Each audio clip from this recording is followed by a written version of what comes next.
about the Knickerbockers of New York. Yeah. Let's talk Knicks, baby. Knicks basketball. Knicks. How's Knicks basketball doing? I've been watching too much Celtics basketball. So they're doing bad. They lost to the Raptors. They won against the Timberwolves, but not in a really convincing fashion. It ended up being 96-88. And yeah, you just still have these inconsistencies from the Knicks,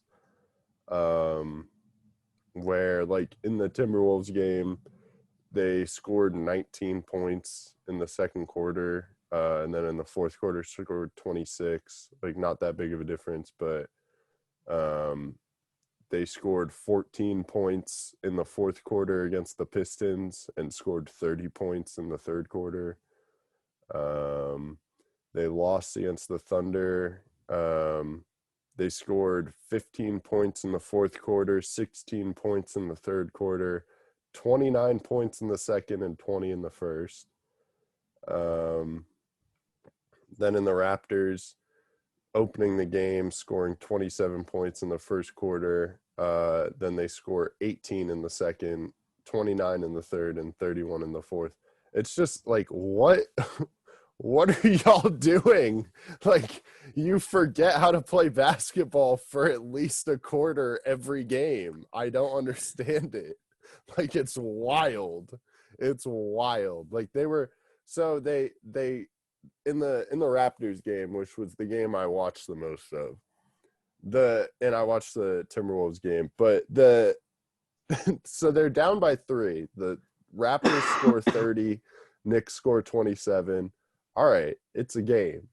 Then the Raptors score 26 and the Knicks score 18, and they go into the half down like 17, I think. Down 11. They were down 17 at one point in the half. Just some things I wrote in the second quarter. Knicks look bad. That's the first note I put. IQ making bad decisions. Knox gets called for a travel. Knox looked just awful in this game. Knicks still having trouble with the zone. They cannot figure out a zone defense. And then Swiss cheese defense. Swiss cheese. The Raptors dropped 40 on them in the third quarter. The Raptors! Fred VanVleet was lighting them up. Who is good, but he dropped 35. This man dropped 35 on 11 for 17. That's just too efficient. He was 7 for 13 from the three-point line. Hey, man, shout out Fred VanVleet. That's my guy. Yeah, he's good, but really the only person on the Raptors starting 5 who had a bad game was Gary Trent, who had 6 fouls in 20 minutes. He had a bad game? Points. Yeah, he had a bad game.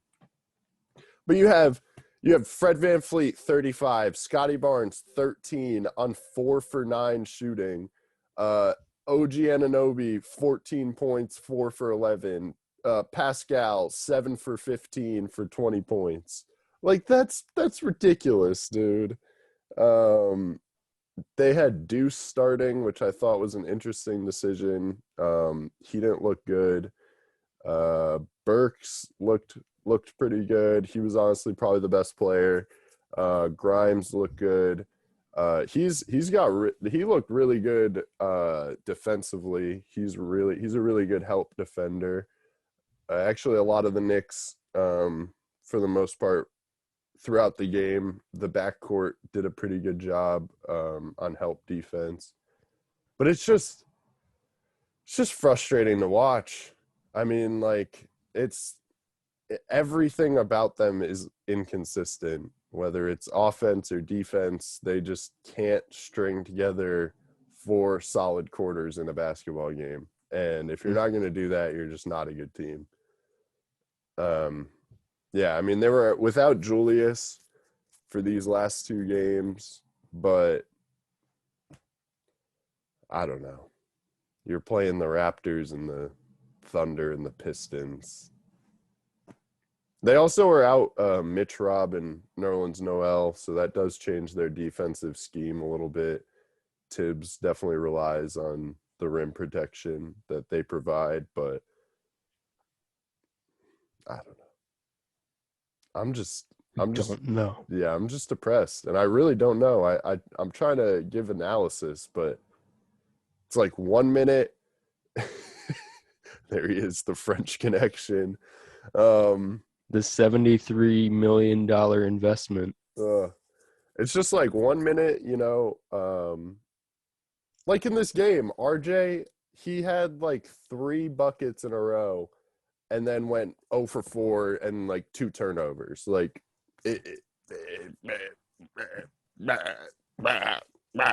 Yeah, no, I know exactly how you feel. they're breaking my mind, dude. I don't really have much else to say. Um, yeah, I mean, I wish I had more, but they're playing the Pacers tomorrow night at 7:30, Yup. so they're probably gonna lose. I don't know. It's just pretty depressing. Like this They team's lost not their last good. game to the Pacers. Yeah, like this team's not good. I don't really know what else to say about it.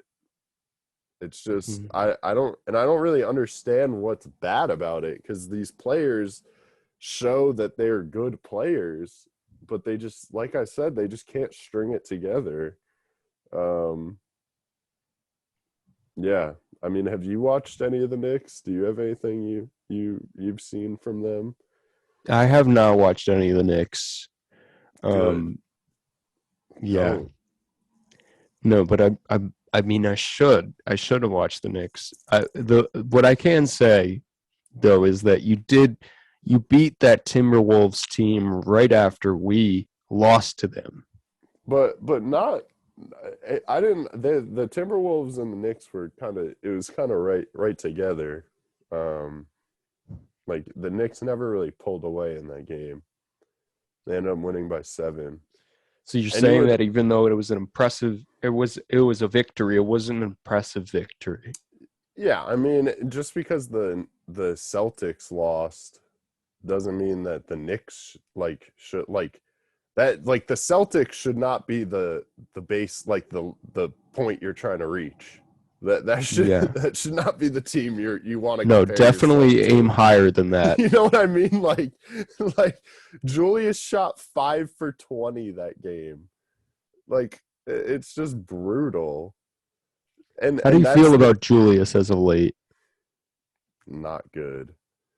I made a tweet that I feel like every decision that was made in the offseason except for the draft was the wrong decision. Mm. Clearly shouldn't have brought in Ev. Um I feel bad for saying it, but Kemba not really. I mean, he was good, but now his knee is sore again. The only thing I can say is that at least he's only getting I think 8 million a year. It's not really too it's not a bad contract, so that's the only saving grace. And then the Julius extension is just really turning out to look like last year was a fluke and that's not the player you were signing and you were Mm. most likely signing this player.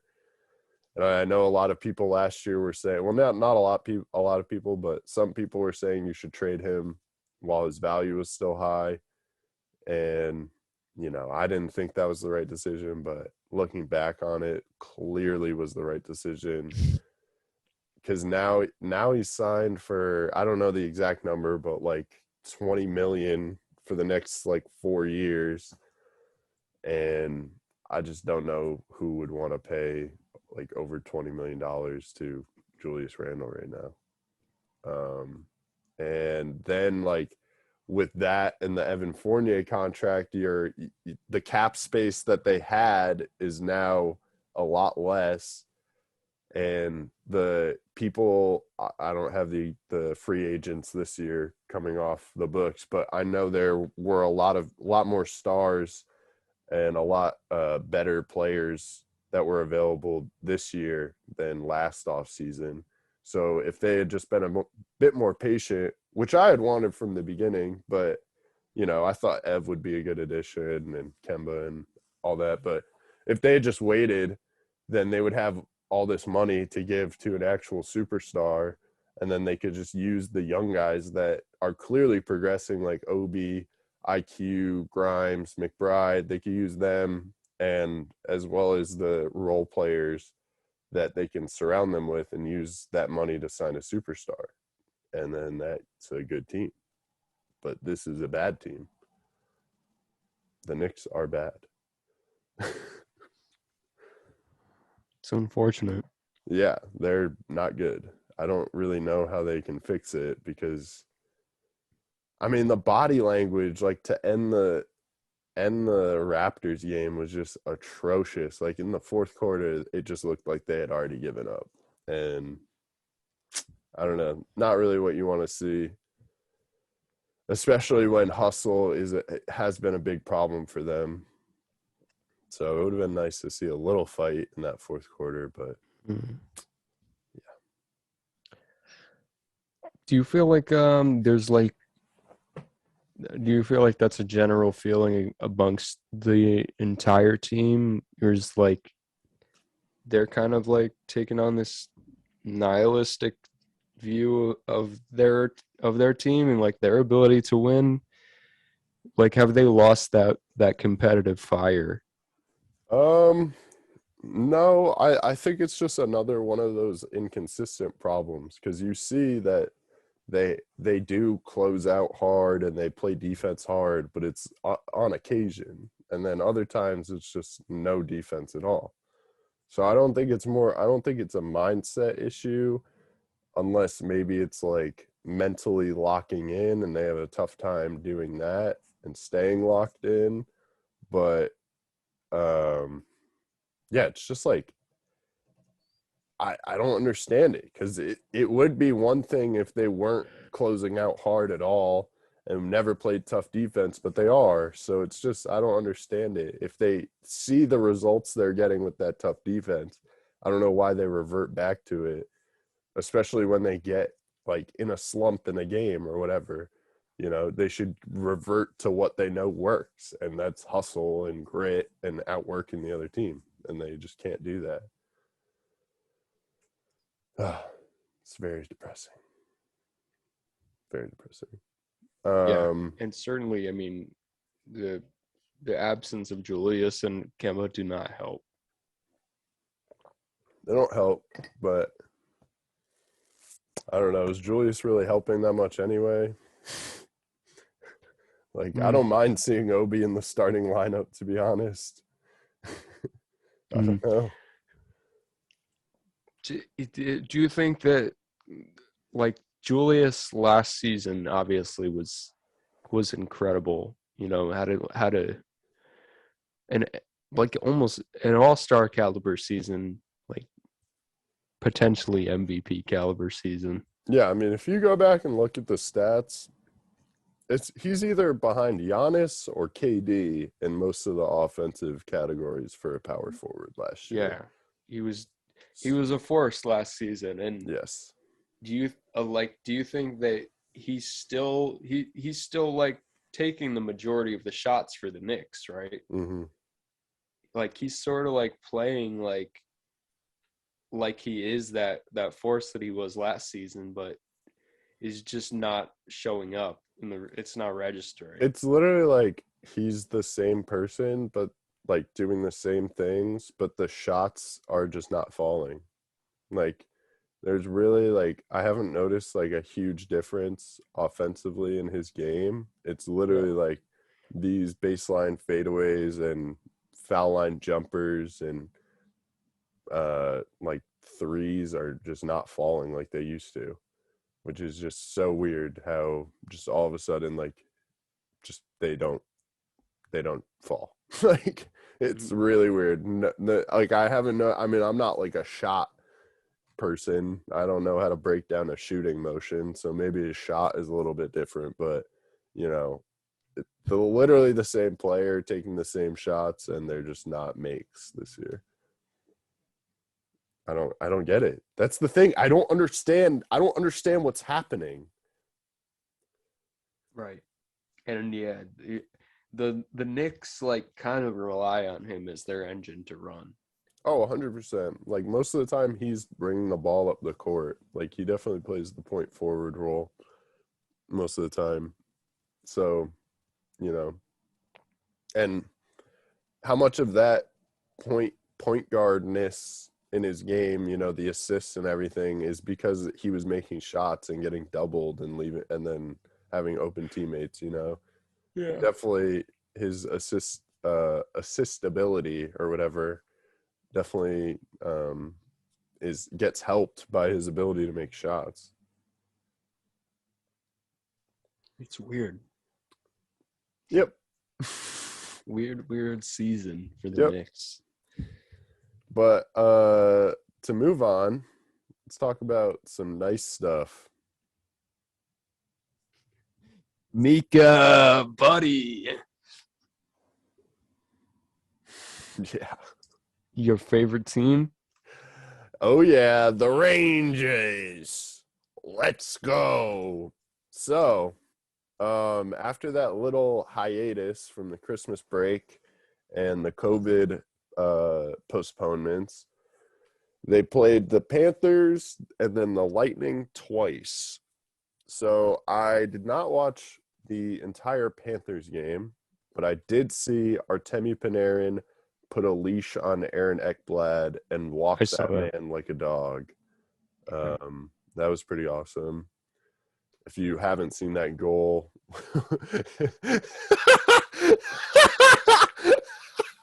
who is that? Just some Rangers fan? Yeah.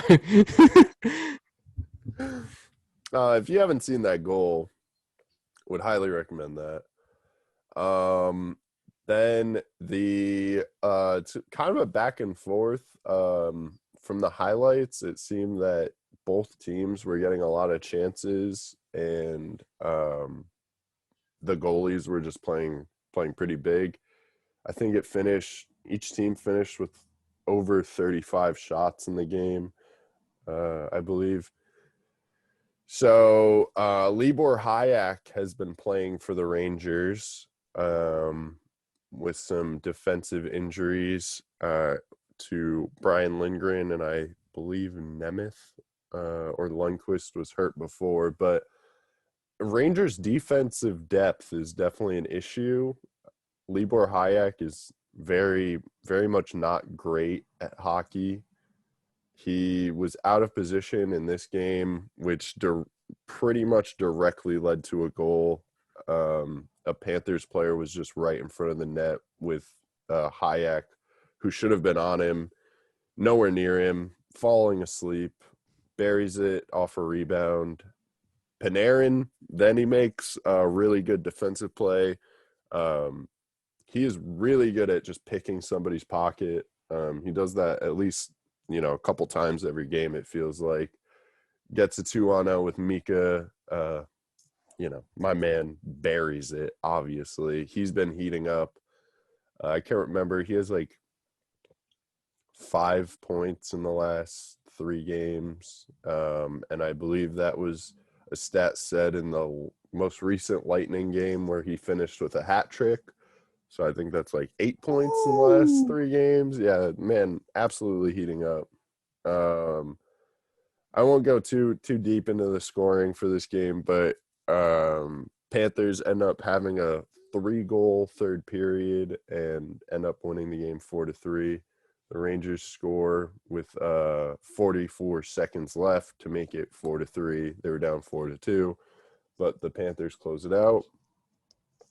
You would like to see the Rangers win a game like that where neither team is playing super tight defensively and they need that goaltender help. You'd like to see them tighten up a little bit more because clearly Igor is the greatest goalie to ever play this game other than Henrik Lundqvist. Uh, then we get First, the is a first and second. Henrik no, Lundqvist they're tied. first. They're tied for the greatest to ever play the game. Yes. Interesting. Yes. So for the first Lightning game, my first note I wrote is that the Rangers shouldn't have won this game. I tweeted out that I've never seen a goalie try to lose a game like this before. Brian Elliott literally, I'm not exaggerating, gave up 2 goals by passing the puck. Like himself, he's the only reason that these goals happen. And the game finishes 4-3. Easily should have been 3-2 victory for the. Oh wait, no, it goes into shootouts actually. My bad. But yeah, easily should not have gone to overtime or shootouts. Brian Elliott just completely gave up the puck to Alexis Lafreniere and someone else. But yeah, that's basically the Lightning played a very good game.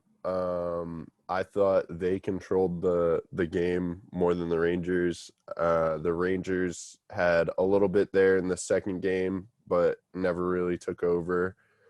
I wrote Hayek is slow, which I also wrote for every other game I've seen him play in. The man is really not great. Keandre Miller had a couple of bad giveaways, which I've noticed is kind of an issue with him, is takeaways and giveaways. He gets the puck taken from him a decent amount of the time. It's not great from a defenseman. Gaudreau had a 2-goal game against his former team. Lightning neutral zone defense and just their defense in general was super tough. Igor being Igor, just beautiful. And then Mika won the game in the shootout for them. This second Lightning game, however, the Lightning definitely were getting goalied in the first period. Igor finishes with a shutout on 38 saves. Mika has a hat trick. Kreider has 3 assists. Just a really good game from the Rangers, but they were definitely giving up a lot of shots. I wouldn't say a lot of the opportunities were scary, but there were definitely a lot of shots. And Igor had to make a lot of saves. New York ends up shooting only 21 shots on goal. So you'd like to see that a little bit more, especially against Vasi. But I just don't like the idea of taking less shots when you have the lead. I don't think you should change the game plan at all. But I didn't really notice that with the Rangers. It didn't really seem like they were playing a super different game. But yeah, I mean, there's not much you can complain about in a 4-0 win. They had Zach Jones and Tim Gettinger, I believe is his name, coming off the taxi squad for a little more depth. Zach Jones was getting just completely bullied on the ice. What what's the taxi squad? It's for the COVID. So if somebody goes into COVID protocols, you can bring somebody from the taxi squad and not have to send somebody through waivers. Like not have to call somebody up and then send them back down and go through waivers. Oh, So they just like stick around with the team basically. I forget how many taxi, is that a people. New York thing? No, it's just like a name for it. Oh. Baseball had the same thing last year. I think hockey did too.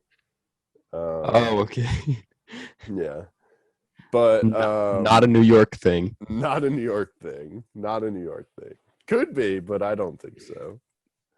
But yeah, Zach Jones, this man does not really look NHL ready physically, although the Lightning are kind of a mean team to put him up in. I think he had played games before this, but he was just not having a fun time out there, getting cross-checked to the ice, tripped, like just getting bodied in general. So he didn't really look that great, but it's also just, I don't think physically he's super developed. Also don't think the physicality is really in his game.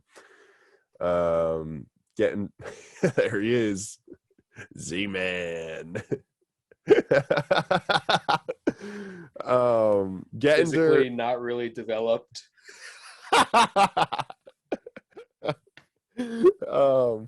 I thought Gettinger, I didn't really notice him, so that's pretty much all you can ask from a taxi squad guy. Oh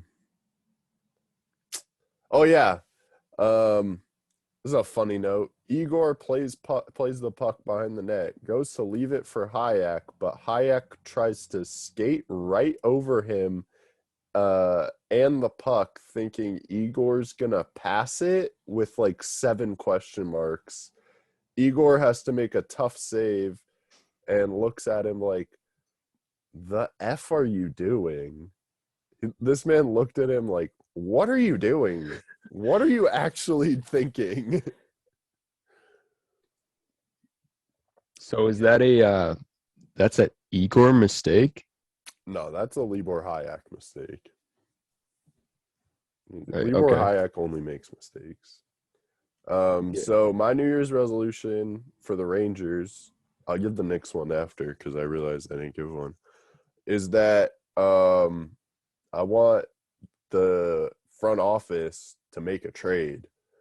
They need a 7th defenseman because injuries and COVID are prevalent in hockey.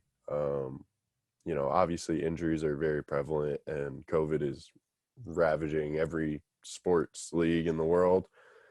And they need either depth scoring, or I was thinking a playmaker to play with Mika, but it seems like he is finding that groove and knowing when to shoot and when to pass, and he's looked really good. So I would just say maybe some depth scoring to yes.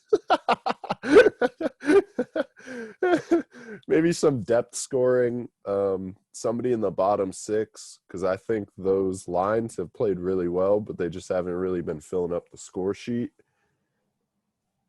They man, I'm really trying hard not to say but it's so hard. It's The a bottom common 6, word. yeah, the bottom 6, they've done really well, but they just haven't put up points.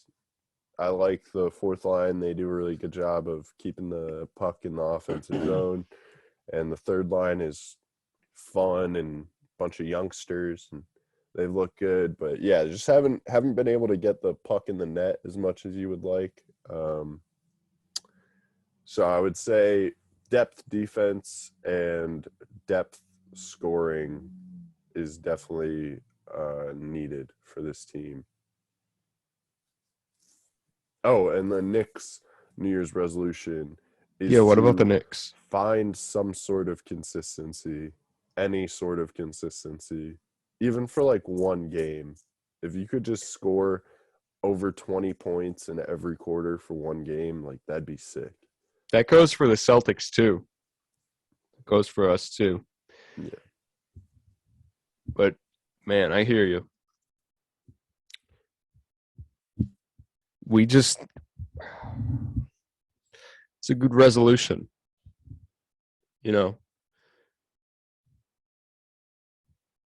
Consistency is key. Yeah, I just the Knicks have been tough to watch lately. Frustrating. You find like you turn on the stream and or not the stream, you turn on the game, whatever. Yeah. You just a little bit depressed. Yeah, I wish I was watching the Rangers. Yeah. Which, I mean, I It's may sad. be a fair weather fan, but I'm also not somebody who likes to waste my time or have my time be wasted. So I just feel like the Knicks are wasting my time, and I don't like that. You know what I mean? Like I just think Yeah. like, man, I'm watching the Knicks right now, but I could be watching Death Note instead. Death Note fan over here. New Death Note fan. I love Death Note. And has Death finally Note. started the show and Death loves it. Note. Death Note. Chief has 3 ice cream scoops. Chief head honcho. Chief has 3, others have 2. Yeah. Analyze the image on the left, and you will see that the chief, who is at the top right of the image, has 3 ice cream scoops. Chief. This is the task force designed to hunt down Kira. That's Matsuda. He's stupid. I love Matsuda. Honestly, paid so little attention to him when he said his name when he got caught by the spoiler alert, spoiler alert, Spoiler alert, if you haven't watched Death Note, yeah. go watch it right now, then come back and unpause the video. Go watch like 20 episodes of Death Note so you can understand what I'm talking about. But when he gets caught by the what is it, Yoshiba group? Yeah. Yotsuba. Oh, Yotsuba, and he's like, my name's Taro Matsui. I was like, dog, why are you giving out your real name? That's how little I cared about this man. You didn't even know that was his fake name. Didn't even know. I was like, man, Matsui's so dumb. He's giving out his real name. And then L's like, Matsuda, you idiot. I'm like, oh. Yeah. It took me a second to realize, or it took me till when L said that to realize actually too. Who cares about the guy? I don't think I didn't know his name, but I like he's like kind of a like funny character. He's so stupid. Yeah. Yeah. All right. If our teams don't make the playoffs, maybe we'll just turn into a Death Note podcast. All right, so while the NBA and NHL playoffs are going on, let's talk about Death Note. Or just an anime podcast. Just anime. Are we done with the episode? Is there anything I think else so. I mean, about? Shoot, what else do we have to talk about? Our teams suck. Except for the Rangers. Yeah, except for the Rangers. Bruins are. The Pats are okay. Bruining. Bruins are mid, I guess. Bruins are, yeah, that's a good way to describe them. They're mid. Bruins are mid right now. The Pats, I mean, they have probably the best chance out of my teams to reach the end. You got the Rangers. If they don't make it, we're gonna just give up. Yeah, then we'll stop this podcast. No, just kidding. That will never happen. It will never stop. Pod till I die. Till I die.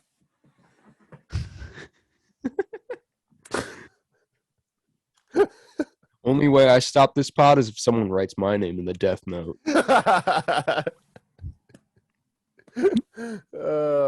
And on that note, we're calling it from here, 91 North, 95 South, to you, wherever you are. Thank you for listening. Follow us on Twitter, 91 North, 95 South, Instagram. Thank you so much. Yep. 91N, 95S, Reddit, Patreon. Go subscribe to our Twitch. Follow our Twitch that we just set up. Subscribe to our gaming channel, which we may or may not have set up by the time of this video. I don't know. If we have, it'll be in the description, and you should click on it and follow it. I mean, subscribe to it. Anyway. There's probably not going to be any gaming videos on there yet, but yeah, they'll be there soon. Over COVID, we'll be split screening, hitting that split screen. But yeah, I've been Max DeMeza. I will stop being Max DeMeza when we finish recording this. This is Dan Drainville.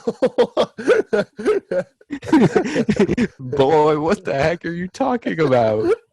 I said I've been Max DeMesa, implying that I will no longer be him. I've been Daniel Drainville. Once this podcast concludes, I will be Derek Jeter. Thank you. Catch us next time.